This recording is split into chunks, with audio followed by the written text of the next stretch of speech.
Hello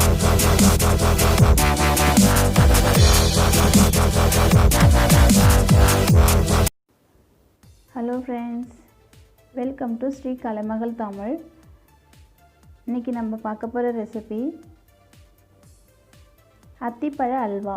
அத்திப்பழ halwa எப்படி செய்யலான்னு பார்க்கலாம். அதுக்கு முன்னாடி இது வரைக்கும் நம்ம சேனலை சப்ஸ்கிரைப் பண்ணலை அப்படின்னா சப்ஸ்கிரைப் பண்ணிவிடுங்க. கூடவே பெல் ஐக்கான் இருக்கும், அதையும் டச் பண்ணிவிடுங்க. அதை டச் பண்ணுறப்போ ஆல் அப்படின்னு ஒரு ஆப்ஷன் வரும். அதை டச் பண்ணால் தான் என்னோடய வீடியோஸ் எல்லாமே உங்களுக்கு நோட்டிஃபிகேஷனாக ரிசீவ் ஆகும். ஸோ வீடியோக்குள்ளே போகலாம். இந்த அத்திப்பழ அல்வா ரொம்ப ஹெல்த்தி, இம்யூனிட்டி பவரை இன்க்ரீஸ் பண்ணும். இது குழந்தைங்கள்லேருந்து பெரியவங்க வரைக்கும் சாப்பிட்லாம். இந்த அத்திப்பழம் வந்துட்டு நம்ம கடைகளில் கிடைக்கும், மார்க்கெட்டில் கிடைக்கும், வெஜிடபிள் இந்த ஃப்ரூட்ஸ் வாங்குகிற இடத்துலலாம் கிடைக்கும். அங்கே கேட்டிங்க அப்படின்னா கிலோ, அரை கிலோ, 1 கிலோ அந்த மாதிரி இருக்கும். 60-70 ரூபா தான் இருக்கும்.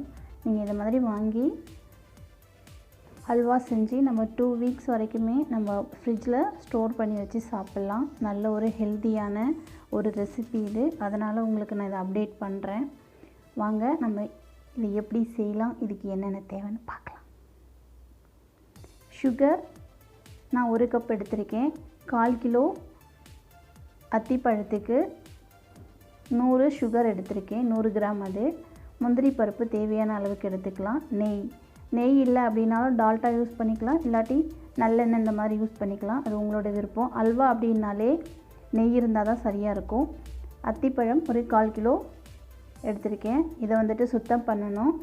இது எப்படி சுத்தம் பண்ணுறது அப்படிங்கிறத நான் ஒரு வீடியோவாக போட்டிருக்கேன். அதோட லிங்க்கை வந்துட்டு நான் டிஸ்கிரிப்ஷனில் கொடுக்குறேன். நீங்கள் அதில் போய்ட்டு பாருங்கள் இது எப்படி க்ளீன் பண்ணுறது அப்படிங்கிறது. நீங்கள் மார்க்கெட்டில் வாங்குறீங்க அப்படின்னா அது வந்துட்டு லைட்டாக நீங்கள் வாஷ் பண்ணாலே போதும். அதுக்கும் நான் எப்படிங்கிறத நான் அந்த வீடியோவில் சொல்லியிருக்கேன். இது வந்து வீட்டில் காய்ச்ச அத்திப்பழம். ஸோ நான் நல்லா க்ளீன் பண்ணணும் அப்படிங்கிறதுனால க்ளீன் பண்ணியிருக்கேன். அதில் குட்டி குட்டி பூச்சிலாம் இருக்குது. ஸோ அதனால் நான் ரொம்ப டீப்பாக க்ளீன் பண்ணியிருக்கேன். இதை வந்துட்டு ஃபஸ்ட்டு நம்ம மிக்ஸி ஜாரில் க்ளீன் பண்ண அந்த அத்திப்பழத்தை எடுத்துக்கணும். எடுத்துட்டு நல்லா கிரைண்ட் பண்ணிக்கணும். நல்லா பேஸ்ட் மாதிரி வரும் இது. இதை நல்லா மிக்சியில் அடித்து கிரைண்ட் பண்ணிட்டோம் அப்படின்னா நல்லா திக் பேஸ்ட்டாக இருக்கும். பார்க்கும்போது நம்ம மாவு கரைச்ச மாதிரி ஒரு ஃபீல், சப்பாத்தி மாவு கரைச்சா எப்படி இருக்கும் அந்த மாதிரி, சப்பாத்தி மாவோட அடுத்த ஸ்டேஜுக்கு அந்த ஒரு மாதிரி இருக்கும். இது நல்லா ஒரு திக் பேஸ்ட்டாக இருக்கும். பாருங்கள், இப்போ எடுத்து காமிக்கிறேன். இந்த மாதிரி வரும். இப்படி தான் அரைச்சிக்கணும். இதில் தண்ணிலாம் எதுவும் நம்ம சேர்க்கலை, வெறும் ஃப்ரூட்ஸ் மட்டும்தான். வாஷ் பண்ண க்ளீன் பண்ண அந்த ஃப்ரூட் மட்டும்தான் எடுத்திருக்கேன். இது நல்ல ஒரு பேஸ்ட்டாக வந்திருக்கு, க்ரீம் மாதிரி. இதை வந்துட்டு நம்ம ஒரு பவுலில் ட்ரான்ஸ்ஃபர் பண்ணிக்கலாம்.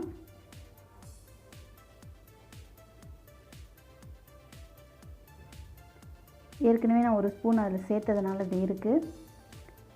இப்போ வந்துட்டு ஃபுல்லாகவே ஒரு பவுலில் ட்ரான்ஸ்ஃபர் பண்ணி எடுத்துக்கிறேன். இது வந்துட்டு நமக்கு செய்கிறதுக்கு டைம் ரொம்ப கம்மியாக தான் எடுத்துக்குது. நம்ம நார்மல் அல்வா செய்கிறத விட டைம் வந்து ரொம்ப கம்மியாக தான் ஆகுது இதுக்கு. ஸோ நம்ம சீக்கிரமாகவும் செஞ்சிடலாம். ஈஸியாக ஹெல்த்தியாக ஒரு அல்வா அப்படின்னா நான் கண்டிப்பாக அத்திப்பழ அல்வா தான் சொல்வேன். நான் ட்ரை பண்ணி நான் செஞ்சதுலே எனக்கு ரொம்ப பிடிச்சது அப்படின்னா இந்த அத்திப்பழ அல்வா தான். அந்தளவுக்கு நல்ல ஒரு டேஸ்ட்டு. பாருங்கள், இந்த மாதிரி திக் பேஸ்ட் இருக்கும் அது. ஓகே, இதை வந்துட்டு நம்ம ஓரமாக வச்சுக்கலாம். இப்போ எப்படி நம்ம அல்வா செய்கிறது அப்படிங்கிறத பார்க்கலாம். கடாயில் நெய் சேர்த்துக்கலாம். கடாய் ஹீட் ஆனது நெய் சேர்க்குறேன். ஒரு 2 ஸ்பூனுக்கு சேர்த்துக்கோங்க.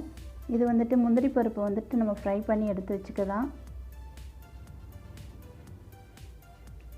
இது நல்லா ஹீட் ஆனதும் முந்திரி பருப்பு சேர்த்துக்கலாம்.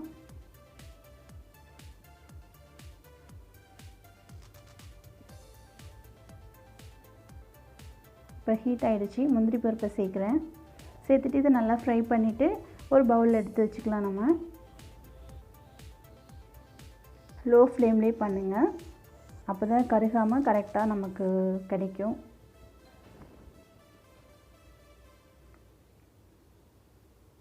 இதை வந்துட்டு ஒரு பவுலில் ட்ரான்ஸ்ஃபர் பண்ணிக்கணும். இது நம்ம ஃபைனலாக தான் சேர்த்துக்க போகிறோம். அதனால் எடுத்து ஒரு பவுலில் மாற்றி வச்சுக்கலாம்.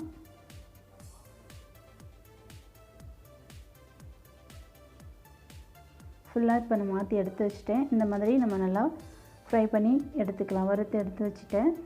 இப்போ அதே கடாயிலே அந்த நெய் எடுக்க வேண்டாம். அந்த நெய்யிலே நம்ம இப்போ அரைச்சி வச்சுருக்கிற அந்த அத்திப்பழ பேஸ்ட் இருக்கு இல்லையா, அதை வந்து இப்போ சேர்த்துக்கிறேன்.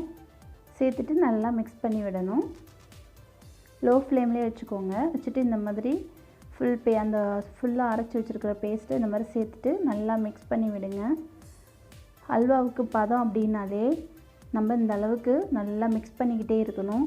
நம்ம விடாமல் மிக்ஸ் பண்ணால் தான் அல்வா வந்து நல்ல ஒரு கன்சிஸ்டன்சி கிடைக்கும் நமக்கு. இதை ஃபுல்லாக இந்த மாதிரி நல்லா மிக்ஸ் பண்ணி விடணும்.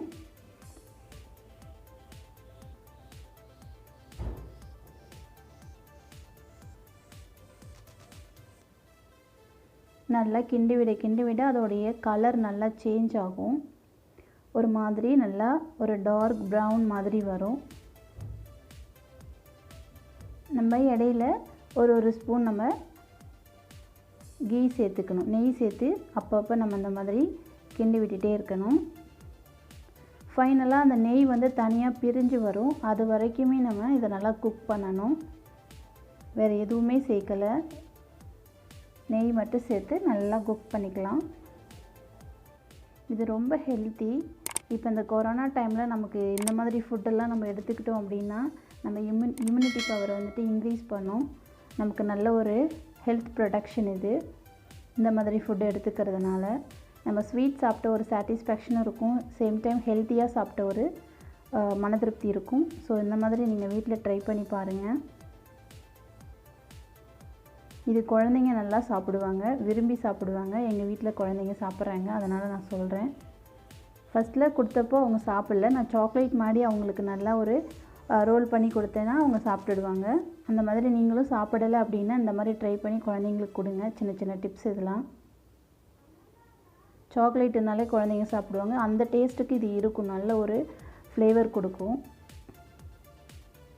நெய் சேர்க்கறதுனால நல்ல ஒரு வாசனையாகவும் டிஃப்ரெண்ட் டேஸ்ட்டும் நமக்கு. அந்த அல்வாலே டிஃப்ரெண்ட் அல்வா அப்படின்னு நான் சொன்னேன்னா இது வந்து அத்திப்பழ அல்வா தான் சொல்வேன். அந்த அளவுக்கு ஒரு டேஸ்ட்டு, நல்ல ஒரு டேஸ்ட்டு. அது நாக்கில் அப்படியே நமக்கு யாருக்காவது நீங்கள் இந்த மாதிரி செஞ்சு கொடுத்தீங்கன்னா கண்டிப்பாக உங்கள் பேரை அடிக்கடி சொல்லுவாங்க. அந்தளவுக்கு இது ஒரு சுவையான அல்வா. இடையில இந்த மாதிரி நீங்கள் நெய் விட்டு நல்லா இந்த மாதிரி மிக்ஸ் பண்ணி விட்டுட்டே இருக்கணும். நல்லா கிண்டி விடணும், விடாமல் கிண்டணும். அப்போ தான் அல்வா வந்து நல்ல பக்குவத்துக்கு நமக்கு கிடைக்கும். இப்போ ஓரளவுக்கு நமக்கு அல்வா ரெடியான மாதிரி இருக்குது. அந்த நெய் நம்ம ஊற்றுற நெய் வந்துட்டு சேர்த்துக்கிற நெய் வந்து நல்லா பிரிஞ்சு வரணும். அல்வா தனியாக அந்த கிரேவி அந்த ஒரு மாதிரி இருக்கு இல்லையா, பேஸ்ட் மாதிரி, அது வந்து தனியாக நமக்கு வரணும். அந்த மாதிரி இருக்கும்போது தான் நம்ம ஹல்வா ரெடி ஆயிடுச்சுன்னு நமக்கு ஃபைண்ட் அவுட் பண்ணிக்கலாம்.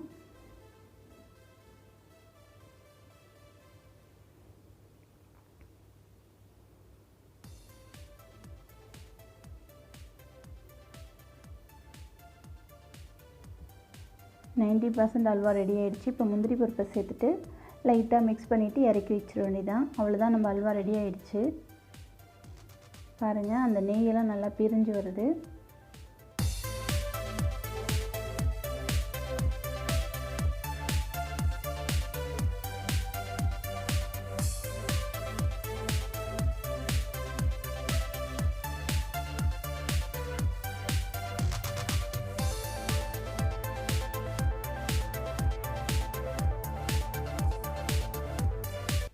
அல்வா எவ்வளோ பிரிஞ்சு வந்திருக்கு பாருங்கள். இந்த நெய் தனியாக இருக்கா. இந்த நெய்யை கூட நம்ம என்ன பண்ணலாம், தனியாக எடுத்து ஒரு பவுலில் வச்சுக்கலாம். வேணும்னா அப்புறம் கூட இதுக்காக யூஸ் பண்ணிக்கலாம். அந்த மாதிரி ஸ்வீட் பண்ணும்போது நீங்கள் ஃப்ரிட்ஜுக்குள்ளே வச்சுட்டிங்கன்னா கெட்டு போகாது. அவ்வளோதான், நம்ம நெய் அங்கே பாருங்கள், நெய் வந்துட்டு தனியாக அழகாக வந்துருச்சு. இப்போ இந்த நெய்யை வந்து நான் ஒரு பவுலில் எடுத்து வச்சுக்கிறேன். எடுத்து வச்சுட்டு இந்த மாதிரி ஸ்வீட் உடனே நம்ம செய்கிறோம் அப்படின்னா சேர்த்துக்கலாம். பாயாசம் செஞ்சாலும் இந்த மாதிரி எடுத்து வச்சுருக்கிற நெய்யை வந்துட்டு நம்ம சேர்த்துக்கலாம். வேஸ்ட் பண்ண வேண்டாம். இதை வந்து ஒரு பவுலில் ட்ரான்ஸ்ஃபர் பண்ணி இந்த மாதிரி டெக்கரேட் பண்ணிவிட்டு நம்ம வந்து சர்வ் பண்ணோம் அப்படின்னா நல்ல ஒரு ப்ரெசன்டேஷனாகவும் இருக்கும். பார்க்கவும் நமக்கு நல்ல ஒரு ருசி, சேம் டைம் ஹெல்த்தி. இந்த மாதிரி நீங்கள் உங்கள் வீட்டில் இருக்கிறவங்களுக்கு செஞ்சு கொடுங்க. நல்ல ஒரு ஹெல்த்தியான ஒரு ரெசிபி அப்படின்னா நல்ல இம்யூனிட்டி இன்க்ரீஸ் பண்ணுற ஒரு ரெசிபி. ஸ்வீட் சாப்பிட்டா இந்த மாதிரி ஸ்வீட் சாப்பிட்டோம் அப்படின்னா நல்ல ஒரு சாட்டிஸ்ஃபேக்ஷன்.